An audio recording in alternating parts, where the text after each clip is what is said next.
So you got your money together. You've maybe even picked out a location. You have a great idea of what you want to sell, service, or products. But there's still something else you haven't considered yet. Let's talk about what that is.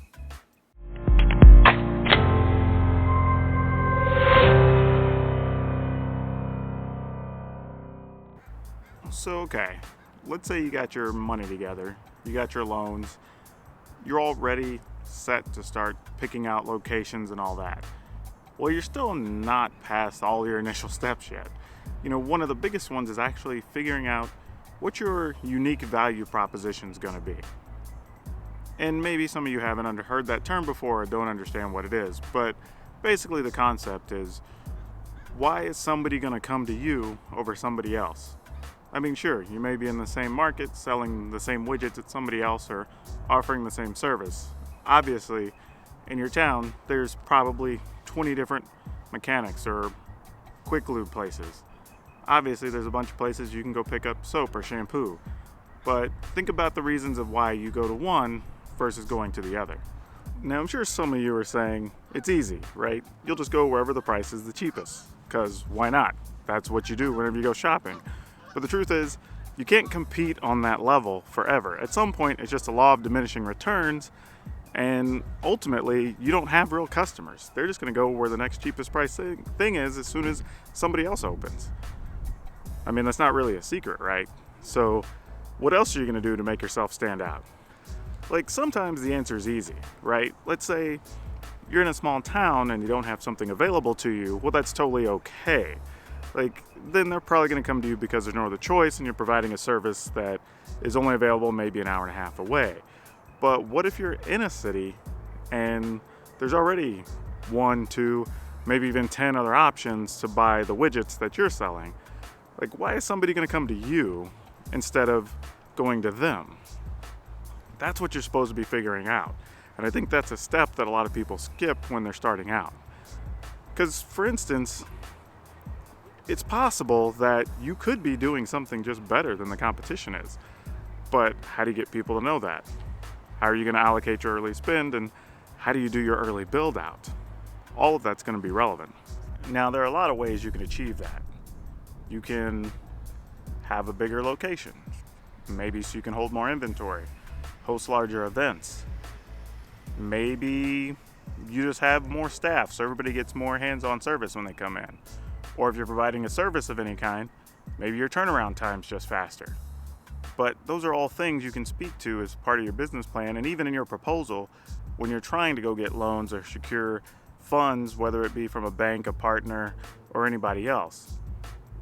I mean, you have to give some people an incentive to really consider you over somebody else. Because at the end of the day, you're just selling things like anyone else. It's in what ways are you doing it better? You could be bringing expertise to the table. You could have a better location. And again, if you're in a small town, sure, just providing the thing is already bringing a service to an area that previously didn't have it. So that helps a ton in and of itself, and that'll make you stand out in your area. But it's not always that easy. Again, if you're already in a city, then you have to find some other way to compete. Maybe you're more convenient being right off the highway. Or maybe you have better prizes in the things you're participating in. There's a ton of ways to really get there. You just have to be creative. Let's use board games as an example. You can actually approach it from a lot of different ways. Let's start at the bottom. Sure, there's price. Are you just cheaper than other ways people can purchase it within your area or within a reasonable amount of time? Then when you get to time, it's okay, if you have to special order something, can you get it to them faster, or at least reasonably as quick as they could, say, ordering from Amazon or from your competitors? Then there's just selection, inventory. How deep do you want to be on every game so when somebody shows up, they actually have it available? Or that you have most of the new items available, most importantly. Do you have a space for them to play them? So maybe they can purchase them and come hang out at your location. Then there's, how do they find out about the games in general? Is your staff better informed? Do you have demo tables set up? Do you have a board game library where they can check out or possibly rent games? I mean, there's all these different things you can do to make yourself stand out over the competition, other than just putting it on the wall and hoping somebody walks in and buys it just because you're there. Because believe it or not, that doesn't work all that well. You really have to do something in this day and age to make yourself stand out. I mean, I'd argue the point that these days, when people do go into retail locations, a lot of it's about experiential shopping, where people actually want to have an experience or be hands-on in some way, shape, or form, which is why they're going into a physical store. Otherwise, they can just go online and buy the product after watching a review on YouTube. Now, some of you may be saying, why do I have to figure this out first? Why can't I just get in a location and then figure it out as we go along? The reality is, if you're doing it right, a lot of this is going to affect your build out. Like in the board game example, if you decide you're going to have demo tables or places to play, you're going to have to figure that into your layout. What type of tables you need to buy, or chairs, or even in general, when you're talking about having a better experience, how do you want to build out your location? Do you want window displays? Do you want painted walls a certain color? Or are you going for a certain motif so your place is more fun? And then you get flooring to match your walls or to match your tables. Like, there's so many things at play here that it's a much bigger decision than people think. Really, think about the places you go to shop or to go regularly for specialty items. Not like your Walmarts and your big box stores.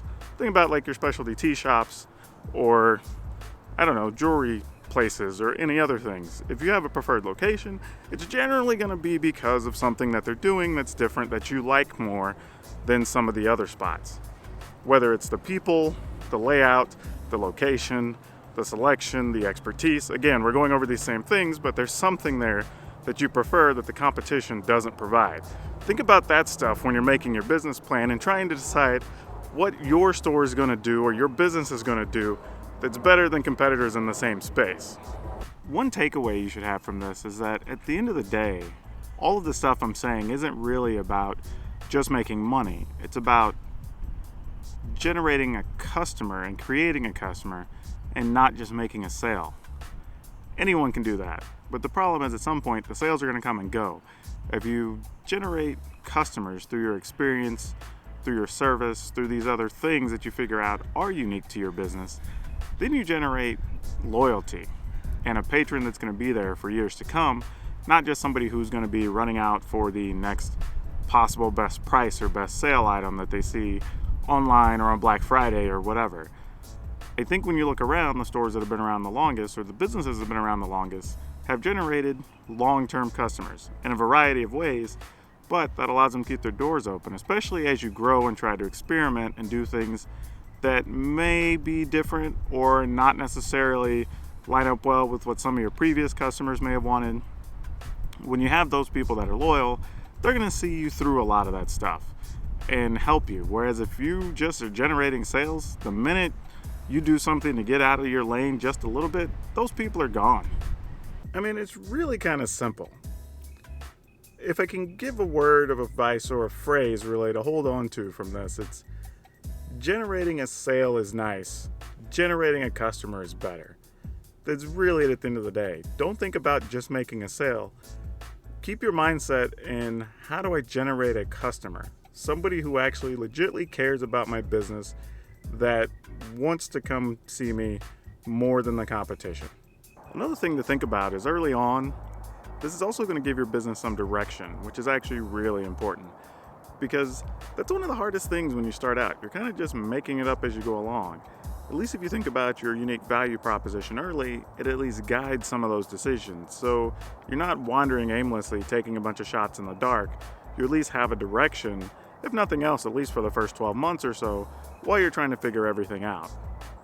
So, in short, to wrap up, what we're saying is figure out how you're going to compete other than just on price. And also, think about, how am I going to generate customers other than just make sales? Hopefully this is a good bit of advice and it saves you some pain and anguish through the business process when you're starting out. And if you like this video, remember to hit the like and subscribe buttons down below, and let me know if you like it or what other business tips you're looking for in a startup business. Till next time.